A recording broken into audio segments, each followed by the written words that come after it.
우주세포, 거대한 생명체 속의 인간. 프롤로그 발견. 한국 서울대학교 천체물리연구소. 밤 11시가 넘은 시각에도 3층 연구실의 불빛은 꺼지지 않고 있었다. 박사 이수진은 허블 우주망원경의 후속 관측 데이터를 분석하던 중 이상한 패턴을 발견했다. 은하계들이 무작위로 분포되어 있는 것이 아니라 마치 혈관 속을 흐르는 혈구처럼 일정한 흐름을 따라 움직이고 있었다. 이건 불가능해. 옆 책상에서 야식으로 컵라면을 먹던 박사과정 학생 김민준이 고개를 들었다. 교수님, 또 밤새 마시는 거예요? 사모님이 걱정하실 텐데. 수지는 컴퓨터 화면을 다시 들여다보았다. 수십억 년에 걸친 은하계의 움직임을 시뮬레이션으로 재현했을 때 그 패턴은 더욱 명확해졌다. 태양계가 속한 국부 은하구는 마치 적혈구처럼 거대한 혈관을 따라 이동하고 있었고, 퀘이사들과 활성 은하액들은 백혈구처럼 특정 방향으로 몰려다니며 병원체를 처리하는 것처럼 보였다. 민준아, 이것 좀 봐. 혹시 내가 미친 건 아니지? 일장 우주의 혈액. 다음날 오전, 수지는 동료 천체물리학자이자 20년 지기 친구인 마크 핸더슨 미국 MIT에게 화상통화를 걸었다. 마크, 당신이 미쳤다고 생각할 거예요. 수진이 피곤한 표정으로 말했다. 하지만 데이터를 보세요. 화면 너머로 마크의 두 딸, 에밀리와 소피아가 아침 식사를 하며 깔깔거리는 소리가 들렸다. 평범한 일상의 소음이었다. 아빠, 우리 늦겠어. 에밀리가 소리쳤다. 잠깐만, 수진의 중요한 이야기야. 마크가 대답한 후 화면에 집중했다. 수진이 데이터를 설명하자 마크의 표정이 점점 진지해졌다. 이 패턴, 정말로 혈액순환계와 닮았군요. 그렇다면 은하계들은 적혈구죠. 그리고 퀘이사와 활성 은하액들은 백혈구. 태양은 우리에게는 거대하지만 이 스케일에서 보면 적혈구 속의 헤모글로빈 분자 같은 존재일 수 있어요. 화면 너머로 마크의 아내 리사가 여보, 애들 학교 보내야 해라고 부르는 소리가 들렸다. 얼마나 평화로운 일상인가. 하지만 곧 그 평화는 산산이 부서질 예정이었다. 평범한 하루. 같은 시각, 서울 강남구의 한 아파트에서 회사원 정현수는 아침 뉴스를 보며 토스트를 먹고 있었다. 옆에서 아내 미영이 18개월 된 딸 하린이의 기저귀를 갈고 있었다. 여보, 오늘 야근 또 해야 해? 미영이 물었다. 응, 프로젝트 마감이라서. 미안해. 현수는 딸을 안으며 뽀뽀했다. 하린이가 깔깔거리며 아빠의 넥타이를 잡아당겼다. 이 작은 거사, 아빠가 세상에서 제일 좋지? 그는 전혀 몰랐다.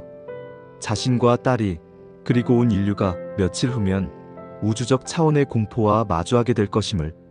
감염된 행성. 수진과 마크의 연구팀은 몇 주 동안 이 가설을 검증했다. 팀에는 대기 과학자 사라, 김, 이온우, 혼자 13살 아들 지훈을 키우고 있는 싱글맘, 생물학자 존 레이놀즈, 치매 걸린 어머니를 모시고 있는 독신, 그리고 러시아에서 온 젊은 물리학자 나타샤 볼코바, 고향에 병든 남편을 두고 온 신혼부인과 합류했다. 연구실 분위기는 점점 무거워졌다. 그들이 발견한 것은 충격적이었다. 지구의 대기 조성 변화를 보세요. 사라가 떨리는 목소리로 말했다. 그녀는 지훈이가 학교에서 환경보호 포스터 그리기 숙제를 해와서 냉장고에 붙여놓은 것을 생각했다. 지구를 지켜주세요라고 어린 글씨로 적혀있던 그 그림을. 산업혁명 이후 이산화탄소, 메탄, 각종 화학물질의 농도가 급격히 증가했어요. 이건 마치 감염된 세포 같아요. 수진이 말을 마저 했다. 건강한 세포가 바이러스에 감염되면 독소를 분비하죠. 지구도 마찬가지예요. 인간이라는 바이러스에 감염되어 우주 생명체의 혈류에 독소를 퍼뜨리고 있는 거예요. 나타샤가 러시아어로 뭔가 중얼거렸다. 아마 고향에 있는 남편을 생각하는 것 같았다. 나타샤, 괜찮아? 존이 물었다. 그는 치매로 자신을 알아보지 못하는 어머니를 떠올렸다. 인간의 기억조차 병들어간다면 우주의 기억은 얼마나 더 심각할까? 종교계의 반응. 바티칸, 교황청. 추기경 안토니오 마르첼로는 초기 연구 결과 보고서를 읽고 있었다. 그의 두 손이 미세하게 떨리고 있었다. 이것이 신의 계시인가? 아니면 악마의 시험인가? 한편 서울 조계사에서는 월산 스님이 제자들과 함께 명상을 하고 있었다. 스님, 이 우주가 정말 살아있는 생명체라면 부처님의 가르침과 어떤 관련이 있을까요? 젊은 승려가 물었다. 모든 것은 연결되어 있다고 했느니라.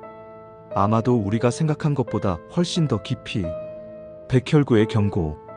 팀은 퀘이사들의 움직임을 더 자세히 분석했다.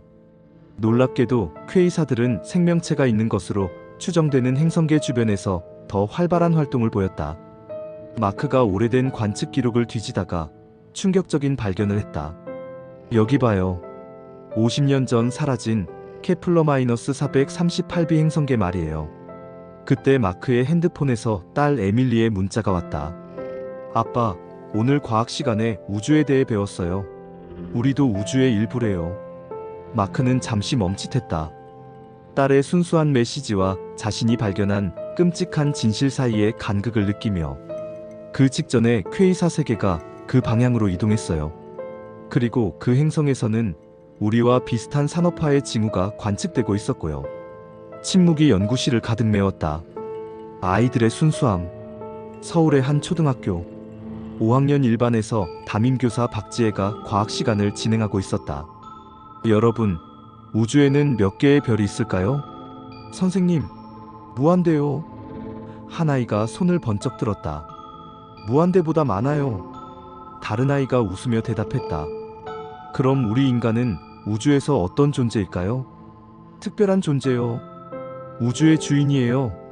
아이들의 맑은 웃음소리가 교실에 울려 퍼졌다. 그들은 아직 몰랐다. 자신들이 우주에게는 거대한 심장박동. 연구를 계속하면서 팀은 더욱 놀라운 사실들을 발견했다.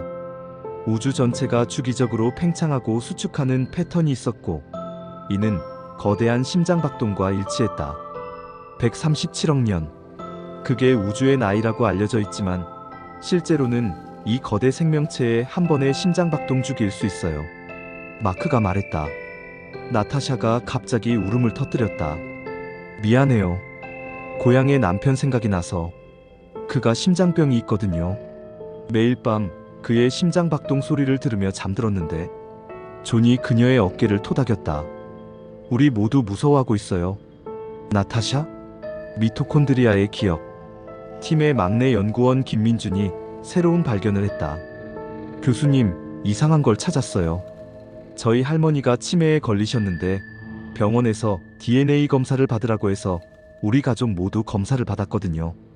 수진이 관심을 보였다. 어떤 걸 찾았는데? 우리 DNA에 이른바 정크 DNA에 우주적 패턴과 일치하는 서열이 있어요. 마치 우주의 구조를 기억하고 있는 것 같다고? 존이 끼어들었다. 네. 그런데 더 신기한 건 치매 걸린 할머니의 DNA에서 이 패턴이 가장 선명하다는 거예요. 마치 나이가 들수록 원시 기억에 더 가까워지는 것 같아요. 정부의 개입. 청와대 국가안보실. 실장 김태우는 긴급 보고서를 읽고 있었다. 이 연구를 계속 진행해도 되는 건가? 그의 목소리에는 걱정이 묻어 있었다. 실장님, 이미 전 세계 12개국에서 같은 연구 결과가 나오고 있습니다. 보좌관이 대답했다. 국민들이 알게 되면 어떻게 될지 상상할 수 있나? 같은 시각, 워싱턴 DC의 펜타곤에서도 비슷한 회의가 열리고 있었다. 면역 반응. 연구 결과를 학회에 발표한 후 전 세계는 점진적으로 충격에 빠지기 시작했다. 정현수는 뉴스를 보며 딸을 안고 있었다. 여보, 이게 진짜라면 우리 할인이는 어떻게 되는 거야? 미영이 불안해했다. 괜찮을 거야. 과학자들이 해결책을 찾을 거야. 하지만 현수의 목소리도 확신에 차지 않았다. 한편 사라는 아들 지훈을 학교에서 데려온 후 함께 저녁을 먹고 있었다. 엄마, 오늘 학교에서 친구들이 이상한 얘기를 했어. 우리가 우주의 세균이라고? 사라는 아들의 순진한 질문에 어떻게 대답해야 할지 몰랐다. 전 세계의 반응. 도쿄의 한 사무실에서 셀러리맨 다나카 히로시는 가족 사진을 바라보며 생각에 잠겨 있었다. 만약 이게 사실이라면 우리는 왜 존재하는 거지? 런던에서는 은퇴한 교사 메리 윌슨이 손자들에게 동화책을 읽어주고 있었다. 할머니, 우리도 우주의 이야기 속 등장인물이야? 그럼 우리는 모두 우주의 소중한 이야기야. 파리에서는 철학자 장 피에르가 카페에서 동료들과 토론하고 있었다. 만약 우리가 우주의 세포라면 우리의 의식은 우주의 의식인가? 공생의 길. 절망적인 상황에서 연구팀은 해결책을 찾기 위해 노력했다. 새로운 멤버들이 합류했다. 해양생물학자 이나 소렌슨 덴마크, 인류학자 아미드 하산 이집트, 그리고 놀랍게도 티베트의 달라이 라마가 파견한 승려 텐진까지. 산호초를 보세요. 이나가 말했다. 산호는 조류와 완벽한 공생관계를 이룹니다. 텐진이 조용히 말했다. 불교에서는 모든 존재가 서로 의존한다고 가르칩니다. 아마도 우리는 우주와 진정한 공생관계를 찾아야 할 때인 것 같습니다. 집단의식의 각성. 팀은 전 세계의 연구자들과 협력하여 우주의식 네트워크를 구축하기 시작했다. 정현수는 회사 일을 그만두고 프로젝트에 자원봉사로 참여했다. 여보, 정말 괜찮겠어? 우리 생계는? 미영이 걱정했다. 지금은 돈보다 중요한 게 있어. 할인이의 미래를 위해서라도. 사라의 아들 지훈도 또래 친구들과 함께 어린이 명상 클럽을 만들었다. 엄마, 우리도 우주와 친구가 될 수 있을까? 명상의 확산. 전 세계적으로 명상 운동이 퍼지기 시작했다.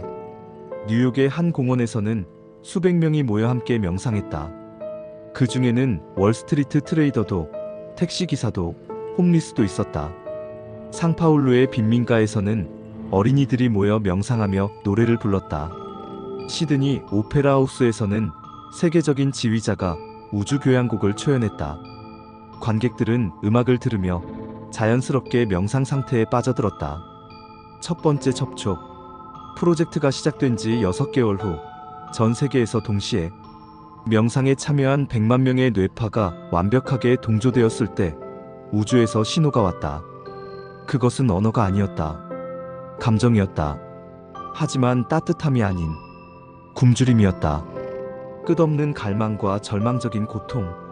정현수는 딸을 안고 있던 중 그 감정을 느꼈다. 갑자기 할인이가 울음을 터뜨렸다. 이건 이상해요. 수진이 떨리는 목소리로 말했다. 텐진 승려는 명상을 멈추지 않았다. 오히려 더 깊이 들어갔다. 이것은 죽음의 고통입니다. 거대한 존재가 죽어가고 있어요. 끔찍한 진실. 신호를 분석한 결과는 충격적이었다. 우주 생명체는 죽어가고 있었다. 그리고 인간을 포함한 모든 지적 생명체는 암세포였다. 마크가 딸들에게 전화를 걸었다. 에밀리, 소피야. 아빠가 너희를 사랑한다는 걸 알지? 아빠, 왜 갑자기 그래? 에밀리의 밝은 목소리가 들렸다. 그냥 항상 기억해줘. 수지는 남편에게 전화했다. 여보, 집에 갈게. 오늘은 가족과 함께 있고 싶어. 사라는 지훈을 꼭 안았다. 지훈아, 엄마가 너무 일에만 신경 썼지? 미안해. 엄마 괜찮아. 엄마가 세상을 구하려고 하는 거니까. 개인들의 깨달음. 전 세계 사람들이 각자 다른 방식으로 진실을 받아들이기 시작했다. 도쿄의 다나카는 가족과 함께 후지산에 올랐다. 아빠, 우리 왜 이런 일이 생긴 거야? 아들이 물었다. 모르겠다. 하지만 우리가 할 수 있는 건 서로 사랑하는 거야. 런던의 메리 할머니는 손자들과 정원에서 꽃을 심었다. 할머니, 이 꽃들도 슬플까? 꽃들은 그냥 피기만 하면 돼. 우리처럼 복잡하게 생각하지 않아. 파리의 장 피에르는 생강을 바라보며 노트에 썼다. 우리가 암이라면 사랑은 무엇인가? 조작된 깨달음. 며칠 후 더욱 끔찍한 진실이 밝혀졌다. 인간의 깨달음과 의식 연결도 조작된 것이었다. 명상 프로젝트를 보세요. 존이 새로운 데이터를 보여주었다. 우리가 우주 생명체와 연결되었다고 생각한 순간 실제로는 백혈구들이 우리를 식별하기 쉽게 만든 거였어요. 민준이 절망적으로 말했다. 그럼 제 할머니도 우리 가족도 모두. 나타샤는 러시아어로 기도를 중얼거렸다. 고향의 남편이 보고 싶었다. 텐진 승려만이 여전히 평정을 유지했다. 모든 것이 허상이라고 해도 우리의 자비는 진실입니다. 면역 체계의 활성화. 전 세계적으로 이상한 현상들이 일어나기 시작했다. 명상에 참여했던 사람들이 하나둘씩 이상한 병에 걸리기 시작했다. 정현수가 첫 증상을 보였다. 손가락이 투명해지기 시작한 것이다. 여보, 병원에 가자. 미영이 울먹였다. 괜찮아? 아프지는 않아? 하지만 현수의 목소리에는 두려움이 묻어 있었다. 사라는 지훈을 보호하려 했다. 지훈아, 엄마와 함께 명상하면 안 돼. 알았지? 엄마도 아프게 되는 거야? 지훈의 순진한 질문에 사라는 대답할 수 없었다. 마크는 가족들에게 진실을 말하지 않기로 결심했다. 딸들이 두려워할 필요는 없었다. 마지막 순간들. 전 세계 사람들이 각자의 방식으로 마지막 시간을 보내기 시작했다. 어떤 사람들은 가족과 함께했다. 어떤 사람들은 종교적 의식에 참여했다. 어떤 사람들은 마지막까지 해결책을 찾으려 노력했다. 뉴욕의 한 병원에서는 간호사들이 환자들과 함께 손을 잡고 기도했다. 파리의 루브르 박물관에서는 사람들이 모나리자 앞에서 조용히 명상했다. 도쿄의 한 학교에서는 선생님들이 아이들과 함께 마지막 수업을 했다. 여러분이 배운 모든 것을 기억해 주세요. 최후의 발견. 죽어가면서 수지는 마지막 연구를 계속했다. 그녀의 손은 이미 반투명해져 있었지만 정신은 여전히 명료했다. 우리는 처음부터 끝까지 기생충이었어요. 그녀가 마지막 음성 기록에서 말했다. 민준이 할머니 간병을 위해 고향으로 내려갔다. 할머니는 치매로 그를 알아보지 못했지만 신기하게도 투명해지는 증상은 없었다. 할머니, 저 민준이에요. 누구세요? 손자요. 할머니는 갑자기 맑은 눈으로 그를 바라보았다. 아, 그래. 너는 별에서 온 아이구나. 마크는 마지막 순간 딸들에게 편지를 썼다. 에밀리, 소피아에게. 아빠는 너희들을 세상에서 가장 사랑해. 우리가 무엇이든 어디에서 왔든 사랑은 진짜야. 인터루드 9 아이들의 순수함. 어린이들은 어른들과 다르게 반응했다. 지우는 엄마에게 물었다. 엄마, 우리가 사라져도 별들은 우리를 기억할까? 하린이는 아직 말을 제대로 못했지만 아빠의 투명해지는 손을 보며 웃고 있었다. 마치 신기한 마술을 보는 것처럼 세계 각지의 어린이들이 그림을 그렸다. 그들이 그린 그림은 놀랍게도 모두 비슷했다. 거대한 빛 속에서 작은 사람들이 춤을 추는 그림이었다. 사라져가는 기억. 마크는 연구실에서 홀로 마지막 기록을 정리했다. 그의 몸도 이미 반투명해져 있었다. 아이러니하네요. 그가 빈 연구실에서 혼잣말했다. 우리는 우주의 비밀을 알고 싶어 했는데. 텐진 승려는 마지막까지 명상을 계속했다.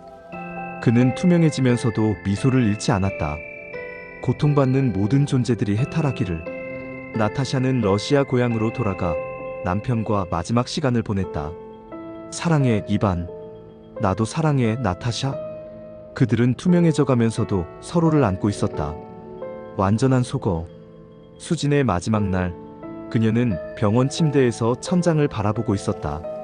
남편과 두 딸이 곁에 있었다. 엄마 아프지? 큰딸이 물었다. 아니야. 전혀 아프지 않아. 다만 멀리 여행을 가는 기분이야. 언제 돌아와? 수지는 대답할 수 없었다.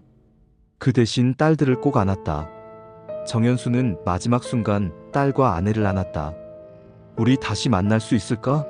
미영이 울먹였다. 꼭 만날 거야. 별이 되어서라도. 전 세계적으로 인간의 흔적들이 사라지기 시작했다. 하지만 사랑의 기억만은 마지막까지 남아 있었다.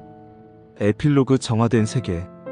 인간이 완전히 사라진 지 100년 후 지구는 다시 푸르러졌다. 도시들이 있던 자리에는 숲이 자랐고 바다는 맑아졌다.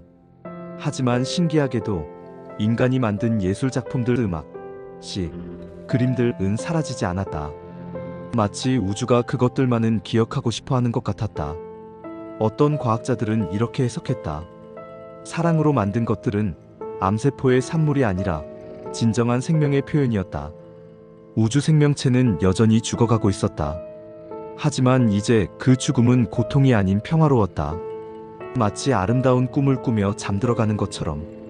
그리고 어딘가에서 새로운 생명체들이 태어나고 있었다. 이번에는 지능 대신 사랑을 선택한 생명체들이. 어느 날 지구의 깊은 숲에서 작은 새가 노래했다. 그 노래는 이상하게도 인간이 만든 자장가와 비슷했다. 마치 우주가 사라진 아이들을 위해 자장가를 부르는 것 같았다. 그리고 그 자장가는 영원히 계속될 것이다. 사랑은 유일하게 암이 아닌 것이었다. 그래서 우주는 그것만은 기억하기로 했다. 우주의 마지막 기억에서